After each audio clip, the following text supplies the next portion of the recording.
बाळाची नखं सारखी वाढत आहे आणि काढण्याचं खूप टेन्शन येते, तर काहीच हा व्हिडिओ तुमच्यासाठीच आहे. तर जेव्हा बाळ लहान असतं त्यावेळेस त्याची ग्रोथ होत असते, त्यावेळेस नखंसुद्धा खूप वाढतात आणि खरं तर ते खूप टेन्शनचं काम असतं. आणि दाताने वगैरे काढणं हे थोडं हायजेनिक वाटतं, नाही का? ते हायजेनिक नाही वाटत. आपल्या तोंडात त्याची हे घ्यायची, नंतर ना ते बाळसुद्धा तोंडात हात घालतं, ते खूप घाणेरडं वाटतं. तर त्यासाठी मी तुम्हाला एक प्रोडक्ट सांगते आहे. तर हे जे आहे हे पाहू शकता तुम्ही. हे मिशोवरती तुम्ही पाहिलं असून हे ट्रिमर आहे नेलचं, लहान मुलांसाठी स्पेशली आहे.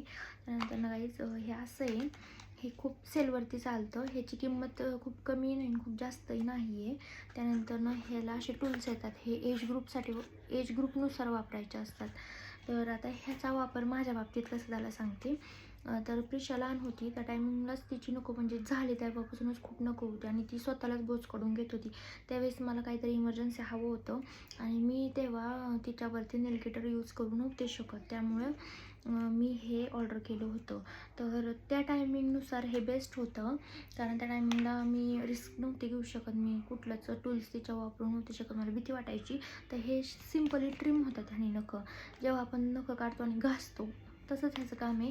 ह्याने घासली जातात नखं, पण इतकी अशी क्लीन निघत नाहीत नखं, त्याला खूप सारखं घासावं लागतं आणि इतकं घासूनसुद्धा एजेस राहतात. मग एजेससाठी हे एक टूल येतं, ह्याने इतकं काम नाही होत फास्ट.